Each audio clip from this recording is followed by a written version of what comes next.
Welcome back to Let's Slean. We're playing Luftrausers, something or other. I still don't know what the name of this game is. But yeah, so we leveled up a couple times. Airplane mods.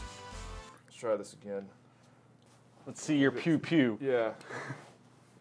Bombs away. Oh man, I want to upgrade this thing. So yeah, I mean, yeah, that's like, that to me is too much. Like, you got enthusiasts for all types of things, but that type, like, yeah, I kind of agree with that. Like, yeah, just work at an airport then or something. And there's been like, I remember like I never really got into flight sim games too much, but I remember there was like the Jane's games. Have you heard of those? Those are supposed to be like super realistic, and I just remember like there was a helicopter one, and I couldn't. Are you talking about like when? Yeah, these are like old like flight sims. When like, you know, Flight Simulator was like the thing and stuff. Like, yeah. I know those were like all the rage back in like the 80s, 90s. You know, to me, like, especially if you're gonna go through this, all the effort to have like multiple screens. You know what would be cool is like to have like a battleship simulator. Like, I'm talking like a space battleship, like, you know, an Enterprise or a submarine or a Galactica or something like that. Like, yeah. a multiplayer, that would be awesome. And then, you know, or like the bridge of the Enterprise or something. Yeah, exactly. Like running, you could have people, like, imagine like a massive multiplayer game like that. Like, you run a battleship, you have someone as a commander, you have like, you know, people working radar. I mean, it'd have to be fun though. And then you have people actually flying the fighter jets too. Like, you're talking like, you know, an online battle, like space battleship being run by like 40 actual like people or something like that. This asshole, he just came in and destroyed Dude, that Serenity effed you up, man. Damn. Do we have any more upgrades? All right, I'm just gonna stick with this. All right. Yeah, that'd be cool. I mean, I assume things will get there. I mean, we got to get everybody's talking about like, oh, the Oculus and like the trend these days. Like, everyone's like, oh, VR this, VR that. You gotta have the goggles. But dude, I want the holodeck. Like, screw the friggin' stupid headset and the goggles. That shit's stupid. One thing at a time. You know, we're actually finally getting to a point where virtual reality is gonna be an actual thing. You know, for a while, I think, after all the lame stuff they put out in like the 90s, like it was like, all right, lifetime, right? Yeah, well, dude, like I said, at PAX I used the Rift. I played what was that game? Enemy Starfighter. Yeah, Enemy Starfighter. Oh my god, dude, it was great. I mean, it wasn't even a finished model, so the resolution wasn't like as high as it could be, and it was like sweet, just like looking around your cockpit, like, and that actually having some effect on the gameplay. Ah, dude, so into it. And I've been playing so much like Wing Commander, and like I'm playing like TIE 95 right now, and it's just, you know, it's awesome like to like see like new versions of these games like coming back, becoming a trend, and like perfect timing for the Oculus, because that's like, you know, if there's any one type of like genre that the Oculus works really well with, in my opinion, from what I've seen, it's these flight sims, because dude, it just like, you know, because it still feels natural using a controller with it or a joystick. Oh, dude, I'm just tanking those shots.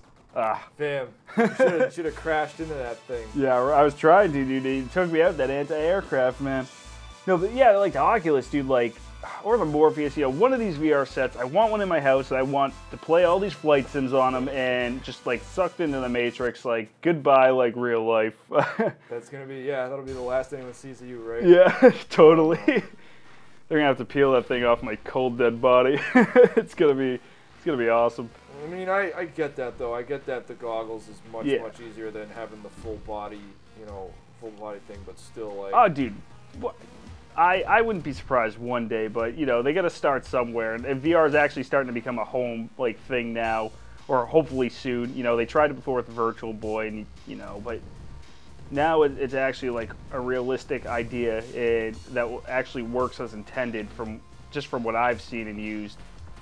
So, you know, the next step would be like a more like full body experience, but that could be a while. You gotta figure out that resequenced photons, man. Yeah, whatever that is. I think it's the Star Trek term for it. Yeah, you know, the techno babble and whatnot. You're like, okay. You got a whole squad on you. They're taking you out.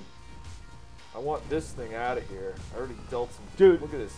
Dude. I like how, yeah, this to me, like, that's awesome how when you take damage, it's just smoking and the alarm is on. Like, it's like, figure it out, man. Like, it does it in the other one that I thought was cool is like, all the Battlefield games, the recent ones do it, I think, but when you get in the, was it the APC or one of the vehicles, like, and it's just shot, you get in and just the alarm is just going off. Yeah. This shit's awesome. Which happens like right away when I'm in one of those things. Oh yeah. Or like I run up and it's like I get in it and it's already like it's. Or there's some asshole like, yeah, there with a grenade launcher. Like, You're just sitting there on your team, just pumping grenades into the vehicles. You're like, oh, this is fun. This is what the developers intended when designing this. They're like, well, we're gonna have these crafts you can fly and pilot, but yeah, you're not gonna be able to use them because oh, nice level 3 because people are just blowing shit up. Oh, you got the spread. Dude, I don't think. What is this, Contra? Yeah, right, dude. Everyone has to have a spread, and I'll use it. I don't think it's very good, but I'm gonna go back to yeah, there we go. All right, yeah. Has kickback, so like, oh, that wasn't good.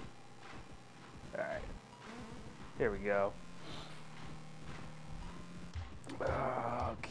So this is more or less just the same thing, and you just keep leveling up, and then they'll, like, as you go, they'll throw harder enemies at you. Yeah, I've noticed, like, more enemies show up, and it just gets a little bit more chaotic. It gets to that point, though, where it's, like, 2 seconds in, and there's just, like, 3 of those huge, like, anti-aircraft boats on the ground, and it's like, I gotta try to get a sick combo. I like how the design is just very simple. There's only Yeah. Like two or three colors here. Yeah, it works for that it. was a good run right there. There you go. Oh, nice. All right. We'll keep it rolling. The spread. So wait a minute. That thing is like, we can launch off a submarine? Is that what happened? The thing just like went under the waves? Yeah, yeah. Jeez. This is some high-tech shit. Yeah, like it makes me think of like it's supposed to be like some weird alternate like sci-fi World War II, which is, you know, it's kind of cool. Which like I haven't played Flight or Microsoft's Flight Simulator product in like so long. Wasn't there one recently where like you could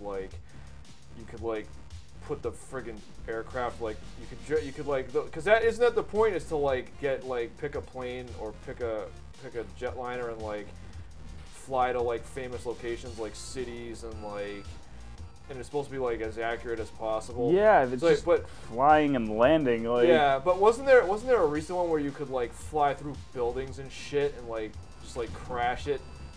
I mean, I think you could technically do that in all of them, but I mean, the whole point was to just like try to fly like as realistic as possible, which I don't know. I remember I had a really old like Windows 95 computer back in the day. No, it wasn't even Windows 95. It was like the computer we had. It ran like Windows 3.0 or something like that. Yeah. And like we had a copy of Flight Simulator, and I didn't know what I was doing in that game. I attempted to play a few times, and I'd get bored and just go and play Commander Keen instead. Yeah, well, the superior product. Yeah, I remember the really old school one had like, it was like 2 planes, dude. It was like a prop plane and a jet. Yeah, I remember. Look at this guy. Why can't I get that guy out of here? Dude, he's on you, dude. It's that advanced AI. Obviously. Friggin'. Yeah, I don't know. Yeah, it is a sub. All right, here we go. Use my spray gun. Take a little rinse. All right, here we go. This is gonna be a nice peaceful flight. I just want to enjoy the sky. You can't take that from me. This guy. Where the hell's all the enemies? Is it just because I'm running? Oh, dude, I don't get the clouds hurt you. Was there like radioactive lightning in there? Oh, dude, like a nice little group here. Watch, just take them out. Yeah. What does that focus circle mean? That's your health. Like as it closes in. Oh, yeah. All right. Jeez. Yeah, that makes sense. Okay. Yeah, I didn't get that at first either. Like the game's so minimalistic. Like there's like there's a lot of stuff you don't really catch at first, and you're like, all right. Yeah. It's cool though. That's good though. I like the whole arcade aspect to it. Yeah, you just get dude. You got annihilated. All right. Oh yeah, it's obviously a submarine. Yeah, some sort of thing. That's U-571 right there. Never saw that movie. But yeah. Here we go. Oh, there you go. I love the when you get close to the waves. Like, there's a lot of little details in this game that are cool, like the smoke and stuff. Like, cause some of the planes you'll damage and they'll go crashing into the water. Yeah. Like, you know, it's the little things. Oh yeah, I'm always a fan of that. These giant. Especially these days, like like I said, like the guys that are like hardcore into flight sims, you know, they're still around, but it's not as big as it was back in the day with like what the hell with like PC and stuff like 486 and Pentium. Or they were a lot popular, and like the guys, I guess they got too picky and greedy, so then people thought like the really talented guys stopped making them. Yeah, so, well, that dude, what's his face? He's doing Star Citizens. Yeah, the Wing Commander guy. What's his name? Oh, I'll remember right after we're That done was one of filming the this. comments we got on that video you did. Some guy was like, "Yep," he's like, "Well, this enemy starfighter thing is like the most promising one, at least in terms of like space shooters, right?" Because he's like, I don't. This guy seemed to be convinced. He's like, this one looks the best. He's like, Star Citizen's never going to be released, and no one else is doing anything even close to this. Star Citizen. See, I got to play a little of it, and it seemed cool, but like I didn't know what I was doing. There was no like mission objective, and the computer kept crashing. At least Enemy Starfighter seemed like a shorter demo, but I had like an objective, which, like I knew I was shooting at the enemies, and that was just the point of that small demo level. They're all fun. There's another one that just came out too on Steam Greenlight called Ethereum. I think that's what it's called, or Turium. Right. It's some weird name. It has, the graphics are a little bit more like old school looking. The only thing I don't like about it is the cutscenes. They're just kind of like static images of like anime looking characters. It kind of, I don't think it fits. Damn. Doesn't really fit the game, but you know, I'm hoping to see a bigger comeback with this type of games because they're enjoyable and can't get enough flight sims. No, I don't know, man. We'll try one more. So more of that next time on Let's.